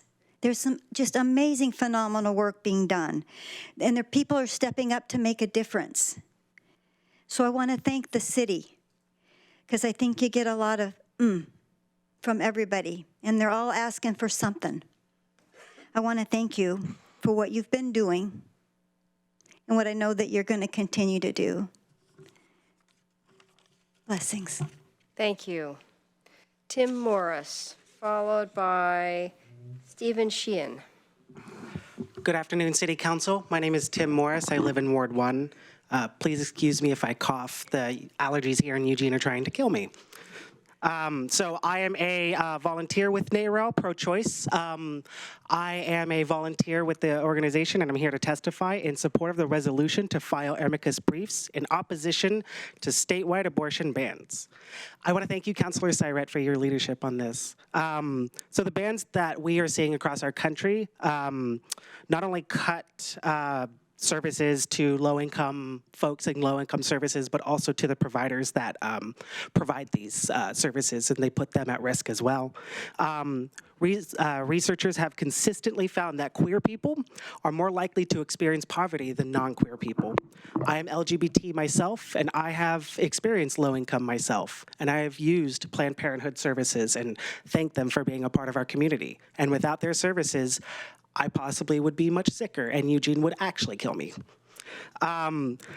So Equality's 2015 U.S. Transgendered Survey found that nearly 1/3, 29% of the respondents, were living in poverty, largely due to unemployment rate, which is 3 times larger than the higher for the trans community than the general U.S. unemployment. So right now, queer people are in desperate need of healthcare services and abortion services, and queer people and non-gendered conforming people need access to abortion services as well. In my day job, I work in alcohol and drug recovery. You can imagine how many low-income folks come across my way, and I get to chat and meet with them myself. Without access to low-income healthcare services and abortion services, many of those people would not be able to walk the roads of recovery themselves because of their family planning issues and other things like that. We have a responsibility to protect those who need our support and that need our help. Thank you. Thank you. Stephen Sheehan, followed by Kitty Piercy. Hi, I'm Stephen Sheehan. I'm here tonight representing 60 other business owners. We started a group called Eugene Wake Up. If there's any business owners here, we'd like you to stand up tonight, be recognized. We're a group that cares passionately about this community. We are looking for some accountability and also some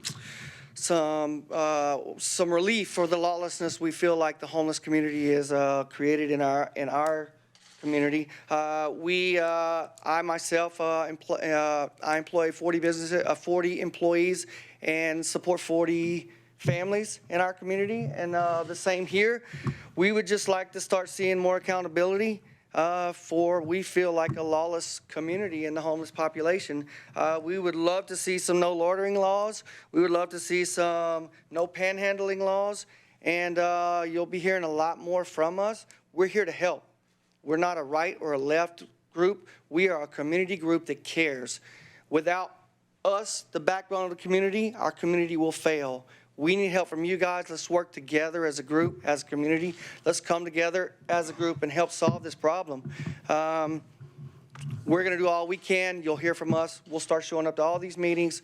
I'll one-on-one. Thank you, Mayor, for seeing me a few days ago. Let's work together and solve this problem. Thank you. Thank you. Kitty Piercy, followed by Celine Swenson-Harris. Kitty Piercy. So Mayor Venus and members of the Eugene City Council, as some of you know, throughout my career, I have served as mayor, legislator, Planned Parenthood employee, and NARAL Pro-Choice Oregon board member. And I'm here to testify in support of the resolution to declare the right to safe and legal abortion. Thank you, Councilor Claire Syrett, for leading this important resolution. We've talked about that these are trying times and what's going on in the country. We've talked about what's going on in the state legislature and that the attempts to override rights are on an ongoing basis. But as state legislatures vote to limit to critical health care, cities have an opportunity to fight back.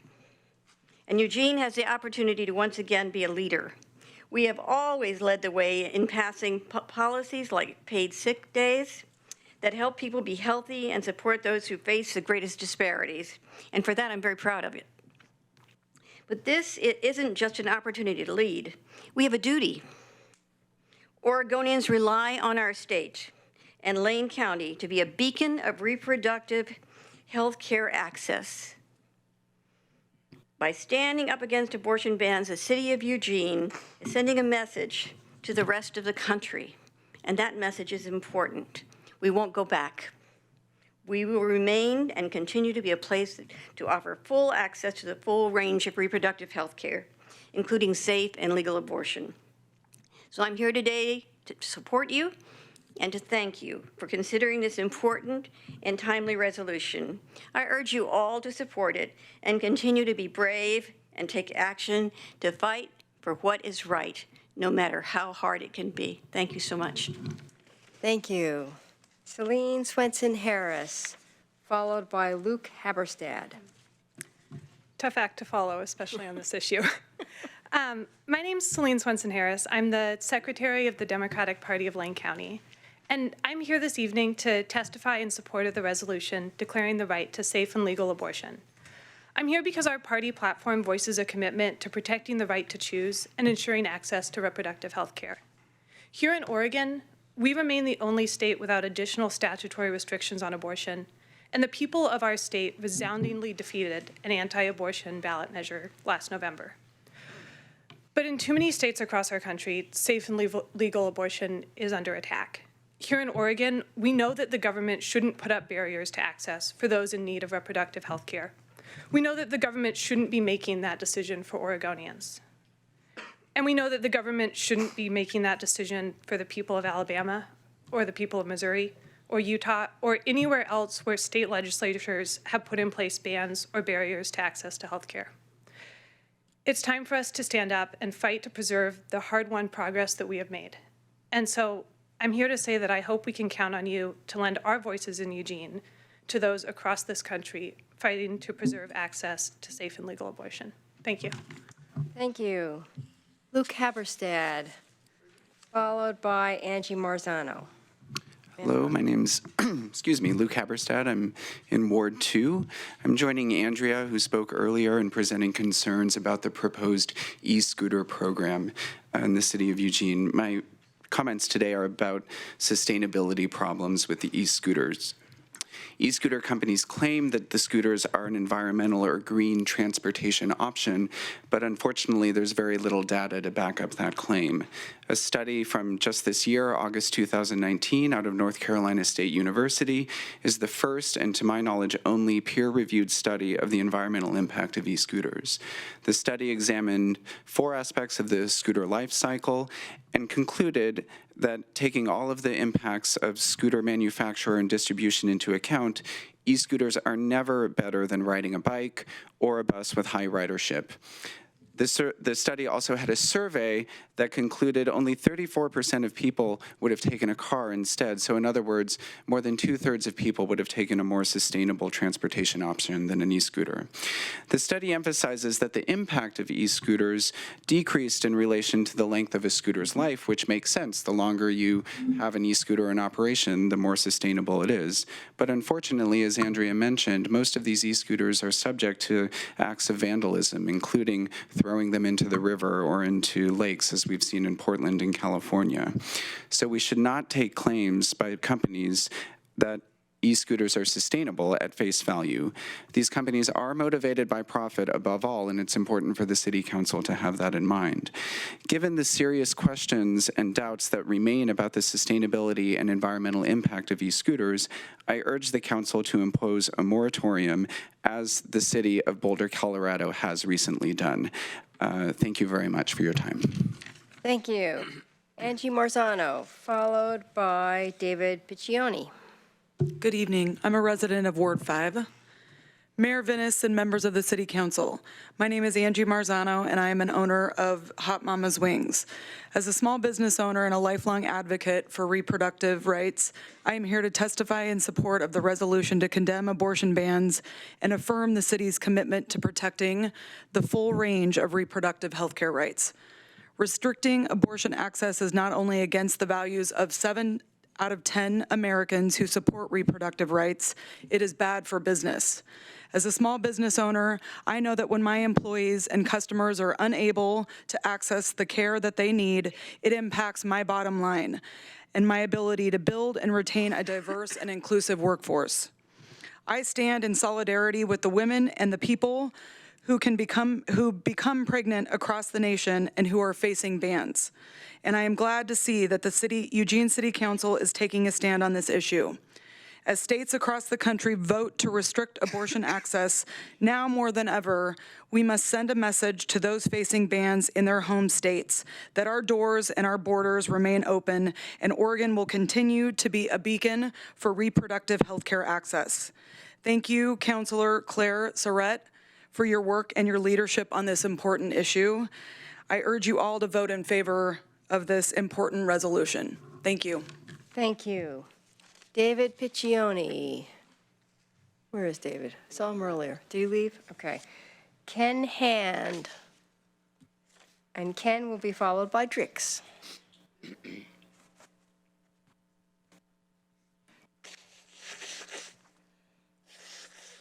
Ken Hand, I live in West Eugene, have a business downtown. The city of Eugene has a reputation, probably a handful of them, I don't know. Tree City, Track Town. Another one is for accommodating and facilitating homeless. As a business owner, it's detrimental to our businesses. There needs to be something done to change. The answers, I don't know what they are. The problems run deep. My neighbors around me had them. They got moved from one block to the next in front of my shop. And the only thing I could do was pay $240 to get a revocable permit that says I'm going to put planter boxes there, and that was the only legal way that we could move them on. I feel like that's a little form of extortion. I get the short end of the stick. I pay taxes, provide jobs, and I just feel like we don't get the help, we don't get the support, we don't get the notoriety or the reputation. And I just ask that you would put something together, get together with business people, business owners, and let's come up with some ideas and do something about this issue, because the way it is now, it's not working. Thank you. Thank you. Drix, followed by Sean Dwyer. Hi. It's nice to be here and see you, Gene. I just love this town so much. Big changes for me too. Oh no, you say, what is it? Well, I'm gonna start talking faster here. I'm gonna start being more me. I've done this for a dozen years and everybody's grateful that I show up. I love each one of you. I love all of you guys too, so why not? Okay, don't burn up minutes. Get out notes. I'll talk. Oh, Sarah. Thank you, Sarah. Thank you for being our city manager, and I would like to throw in her hat in the ring as to a permanence as a position. Sarah saved my life. It's not something that I tell everybody all the time. Came to a city council meeting here, and my arm was numb, and my lung hurt, and you know, all the symptoms, but I'm a guy. I thought I would just burn through that carbon like a carburetor, clean it out. My God, Drix, that sounds like a heart attack. We need you here. Promise me you'll go see a doctor. And I did the next day, and now I have a little stent in here, and I keep coming back because you guys are good for our health. Thank you. And thank you, Sarah. And don't be nervous. Everybody hears you. Yeah. Yes, okay. Abortion. I don't talk about it very often. I try not to be topical, but you never hear the 7.5 billion people brought up in the same discussion and growing, or what it's like to be born not wanted. You know, those are fine tunings. This thing is a hot potato because minds that are focused at paid a fortune to think these things up. That's one of them. It sure is working too. And the real secret to abortion is that nobody likes abortion. Straight across the line. So that was it. Homeless, I think that's also a made up term. We didn't have homeless when I was a kid. We had drunks and bums, but no homeless. So it's sort of a way to justify something, but we can solve it, and we can as Eugene. We send the Willamette River to Portland, so we know what we're doing, and I just recruit everyone to do something, from 3-year-olds all the way to stroke patients. We all are one person, and we're called Eugene. All right, I did it. Thank you. Thank you. Sean Dwyer, followed by Ryan Adkins. Hello, my name is Sean Dwyer. I live in Ward 1 and I'm a candidate for City Council in Ward 1 as well. I'm here to talk about accountability or lack thereof among some of our City Council members who fail to hear the complaints of their constituents. We have business owners that are complaining about the homeless population. We have the homeless population complaining about lack of accessibility to resources, and all of them are correct. You know, I contacted Ms. Semple personally by phone and by email about a civil rights issue against the illegal search of my vehicle by the parking division. I got no response by anyone on the city council, the mayor, or my own representative. We have business owners that are complaining about the homeless destroying their business, causing vandalism. We have the chief of police complaining that we don't have enough jail cells in our jails to take drug dealers off the streets. We need to have real solutions to these problems, and our council members need to be held accountable to the people. And we need to realize that the problem is not the business owners, the problem is not the residents, the problem is not even the homeless. Our common enemy is poverty, and that's what we need to work to fix. That's what we need to put programs in place for. I was a business owner in Fresno. We had an 80-20 program that reimbursed employers 20% of the payroll if you hire someone through the program that was eligible and had been unemployed or homeless for more than 60 days. The employers loved it. It got the homeless off the street, it got them into housing, and it cleaned up the city. The city of Eugene needs to realize that you guys don't have all the answers, and what you need to do is you need to look at other communities that have fixed these problems and how they fixed it. 97401 is the 18th most unaffordable zip code in the city to live in, and that is Ward 1, and that is where I live. Thank you very much. Thank you. Ryan Adkins, followed by Doug Skoidel. Good evening. I just want to say I live in Eugene, Oregon, and I just want to honor all you guys up there, all your work you do. And I'm just going to talk about. So I'm for the abortion bans in this city, and I just want to let you guys know I'm not mad at nobody. I love all you guys. Truly love all you guys. So I know I'm against the grain here, but I'll just share my thoughts real fast. So about 2 weeks ago, a lady shared, and all through this night too, actually, about being a beacon of hope for the nation, for abortions here and all that. And then when I heard that first 2 weeks ago, my heart just cringed. I just wanted to cry, literally. So a year ago, I went with my family to see the movie Unplanned. It's a true story about a lady that was a leader of Planned Parenthood in Texas, the biggest one in the nation. And I just want to share what she said. We couldn't get through the movie without crying. Her name is Abby Johnson. This is on a true story. This is her quote. Abby Johnson, first she was one of the main leaders of Planned Parenthood in the nation, located in Texas, which at the time was the biggest Planned Parenthood in the world. She was the Employee of the Year in 2008 of all the Planned Parenthoods. She left the movement, Planned Parenthood, and is now as an activist to protect babies. She left and, excuse me, this is just really emotional for me, guys. Her quote was from Abby Johnson, in her description of her resignation from Planned Parenthood, says that in September 2009, she was called to assist an ultrasound-guided abortion at 13 weeks gestation. She said she was disconcerted to see how similar the ultrasound image looked at her daughters, and said that she saw the fetus squirming and twisting around to avoid the vacuum tube used for the abortion.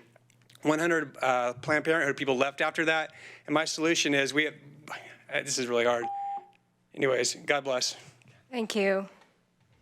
Doug Skoidel, might be getting that wrong, followed by Amber Regner. Doug Skoidel, Ward 7. Okay. I'll just say Ms. Claire because I can't pronounce your last name, gave me a wonderful response to some questions. I've been to 3 meetings so far on these public things, just beginning to put my feet into the city waters to see what it's like. I recognize as I came here several times, I recognize that we have a multitude of problems, and it's like all these problems have come and they're swirling around, and we're trying to put Band-Aids on the stuff, and we're not really addressing the root issues of everything. Abortion is, back in the days of the lady got up and talked about her grandmother, there were some days of some terrible things that went on during that time. But the standard of which we need to look to is the standard by which we need to live by. Just because of the different situations in people's lives doesn't make the standard any different. There's a cause that's coming and rising up within this city. And we're just the beginning of hearing many, many people. I could have brought 100 women here to speak on, to come and to be gracious to Ms. Taylor's response. If men can get pregnant, then they should be silent until then. And I appreciate the issue that it's supposedly a women's issue, but it's not. The basics of where this problem lies is in the morality of the people of our city, of our nation, and of this world. But we don't bandage something. We go inside and we look at it surgically to try to take care of the problem from the core issue. We have a lot of core issues in our city, and we're putting Band-Aids on it. The irresponsibility of children walking out of school. And I'll leave it at that. Have a great day. Thank you. Amber Regner, followed by Eric Jackson. Hi, my name is Amber Regner. I'm in Ward 2, and I'm just following up on what Andrea and Luke had discussed earlier about concerns with e-scooters. I share their concerns about safety and environmental sustainability and overall long-term economic cost to the city. I'm also concerned about inequities and how it might further disparities in terms of access to transportation within the city. I'm a veterinarian, and I work at the city clinic and also at a low-income, low-cost clinic. And most of the clients I see are seniors or the disabled, veterans, college students. And in addition to sort of the cost of veterinary services, the number one thing that comes up in accessing care for their animals is access to adequate transportation. And I can only imagine, I mean, I'm speaking from the veterinary profession, but I can only imagine it's similar for human healthcare professionals as well. And so I guess I just wanted, my concern is that there are already a number of transportation needs and areas in which we could improve, both in terms of access to busing and bike lanes and things along those lines, but that sort of putting services into improving access to scooters might not be the best way to go. In addition, I filled out the online survey and saw some of the suggestions that for criteria by which e-scooter companies could improve sustainability or safety, and many of those seem to draw on additional city services, for example, policing for or enforcement of a speed limit on on bike paths or walkways. So I just really want to reiterate what Luke and Andrea said earlier, and thank you for your time. Thank you. Eric Jackson, followed by Rebecca Jensen.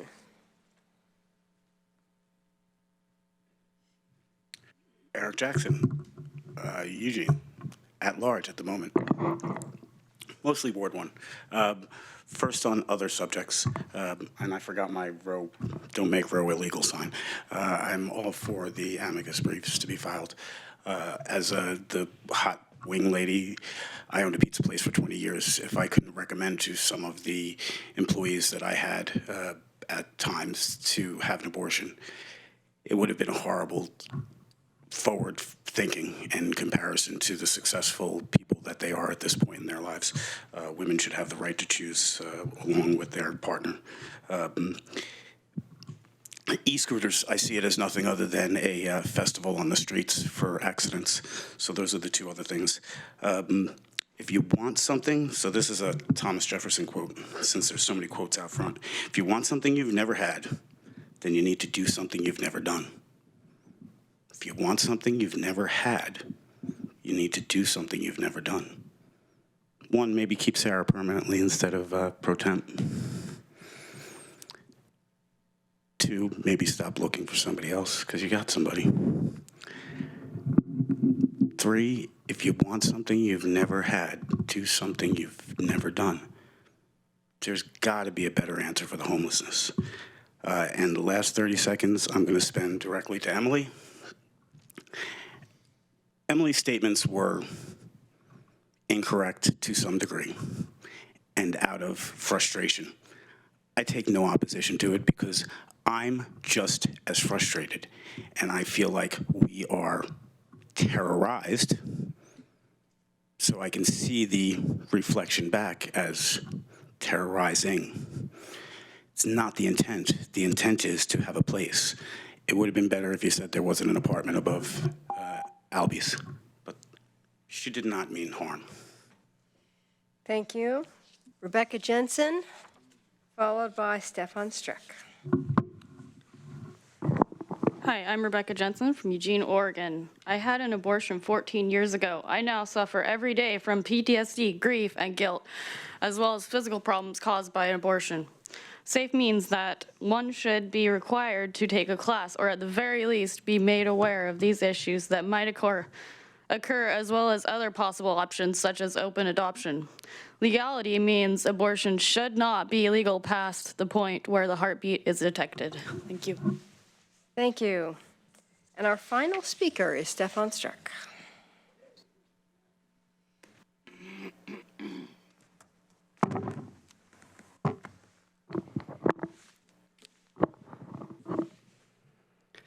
All right. Well, it's convenient for the subject of abortion to come up. I have mixed feelings on the concept because this may come to a surprise to some people, but I was an unwanted child. My parents would have gotten me adopted if they could, but it was simply inconvenient. And so I was born, and since I've been born, I've basically been tortured my entire life by parents that hate me, despite the fact that they have lots and lots of resources. They're liberals.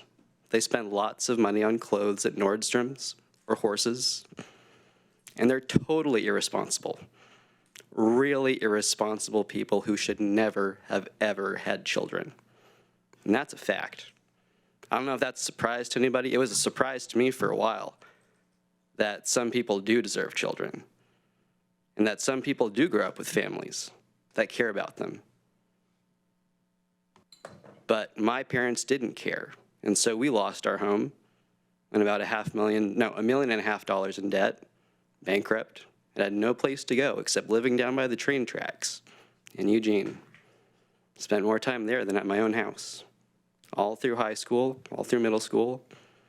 Changed middle schools 3 different times and high schools 3 different times, all in Eugene. But people should be able to make their own decisions. When people are adults, they should be able to live their own lives, and people should have access to do what they want to do. But if people are going to live and exist in this city, then you should make the lives that they actually live pleasant. If you've got lots and lots of resources, and not argue about what people in other states do, because it doesn't matter and it doesn't affect you. So grow up. You're all acting like irresponsible children, like my parents, and it's disgusting. Thank you. Thank you. That closes the public comment period. Are there counselors who wish to comment on anything they've heard? Counselor Evans. This is for the city attorney. What is currently in place in terms of our city code that would govern the rollout of these scooters? Do we have anything that covers that particular issue? Yes. Sarah may be able to speak to this more because I haven't been the one working on this in my office, but I can, if for e-scooters to be able to be on our paths, you would actually have to do a code amendment. So there was a request for a moratorium. In fact, you would need to change your code to be able to have them in certain places in the city right now because of code provisions that are already there. So I think, if I recall correctly from the last meeting, what staff is doing right now is exploring a pilot program, and even that, they're working on the code amendments that would have to be in place for you to approve. Okay. Councilor Syret. So I just want to thank everyone who came down to speak. Most of them have left now. But I, in particular, want to thank those who spoke in support of the resolution that we'll be discussing hopefully in a few minutes. I want to thank the Human Rights Commission for taking the time and asking their chair to come down and speak in support of the resolution. That is very appreciated. I want to thank NARAL Pro-Choice Oregon for bringing the idea of passing this resolution to me and working with me to craft one that reflects Eugene's values. And I want to thank all the advocates who came to support us in this action today and at our last public forum. And I want to express special appreciation for the speaker who shared her own story of facing a very difficult choice and the vital importance that having that ability to make that choice meant to her and her family. Sharing personal stories like that can be very challenging in such a public forum, and that took a lot of courage. Okay, thank you. Councilor Pryor. Thank you. I also want to appreciate all the people who come and spoke tonight, and unfortunately a lot of them I would want to speak to have already left. But hopefully someone can pass the word to the Eugene Wake Up folks that I would look forward to working with them on some productive and positive solutions around the issue of homelessness. It's a very complex issue. There's not one single kind of homeless person, and I think some of the paradigms we've created around homelessness are more destructive than they are helpful. One of the words that got mentioned tonight was the word poverty, and I think we do not recognize how significant poverty is to the homeless problem we have. And it's one that we don't like to talk about because it often involves wages and benefits and things that are uncomfortable. But when the person who serves you your hamburger at a fast food restaurant or checks you out at the stand at Walmart has to live in their car because they can't find a place to live, they are not homeless scumbags. They're people just trying to make a living. So changing the paradigm, I think, is part of it, and poverty is part of that conversation. Now, to talk about the problems that we're having, I think is important. And for me, a lot of that revolves around behavior. And I think we do need some positive and productive enforcement, things we can do around illegal and inappropriate behavior. I'm talking about drugs, prostitution, exploitation, robbery, theft. These are things that we should not tolerate. They're behaviors we shouldn't, whether you're homeless or not. And so I think part of why we passed a payroll tax was to try to beef up all of our efforts around enforcement. So I would look forward to working with the folks to see what we can do that's positive and productive, doesn't criminalize homelessness, but does find productive and positive ways to deal with behavior that is troublesome not only to them, but also to me and to the City Council. Thank you.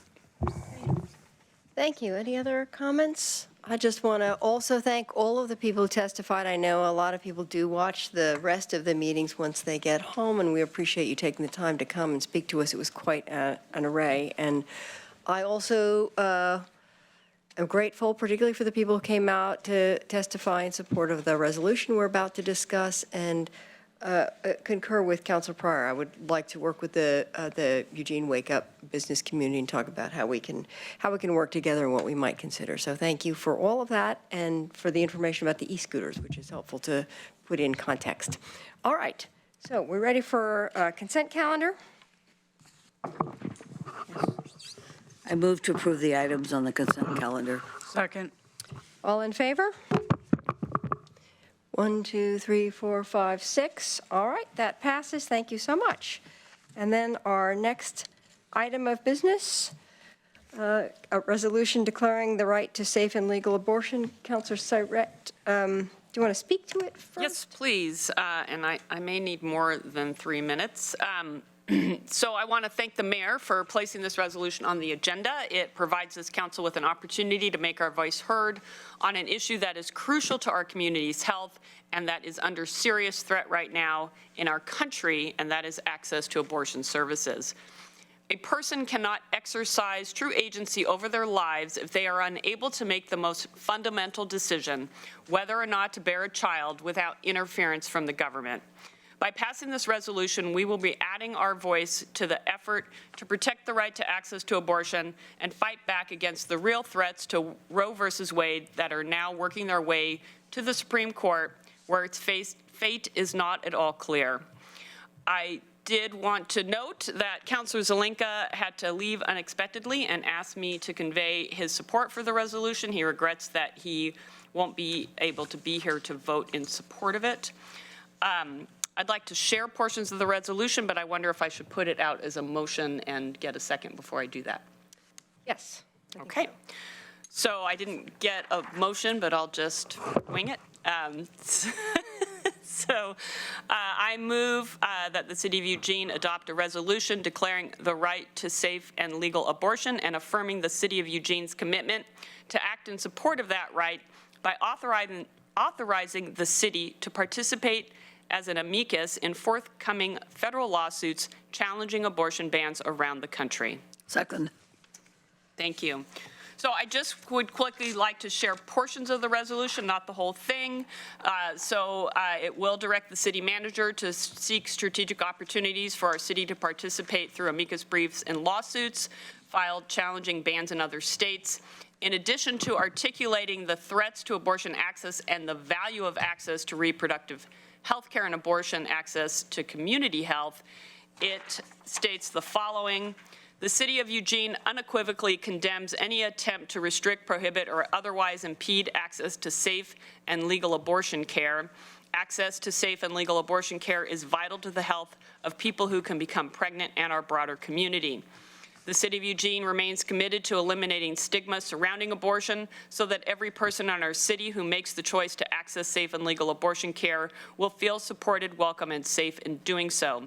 Likewise, the City of Eugene will continue to stand with health care providers who provide essential, high-quality, affordable reproductive health care and human sexuality education to thousands of Eugene residents with or without insurance coverage and regardless of citizenship status. Okay, any questions, comments about it? I just, before you all vote, I just want to support this endeavor also and just say personally that I went to college in 1970 in Ohio, where abortion was only legal in New York and California, and it was traumatic for young women who did not have ready access to any kind of reproductive health services or any counseling as they faced this very critical personal choice and difficult decision. And I do not want to see our country go back, and I would like to see our city stand tall on this issue. So thank you for bringing this forward. Are we ready for a vote? All in favor? 1, 2, 3, 4, 5, 6. Thank you very much. Very happy to see that pass. Thank you, Councilor Syrett, and we are adjourned.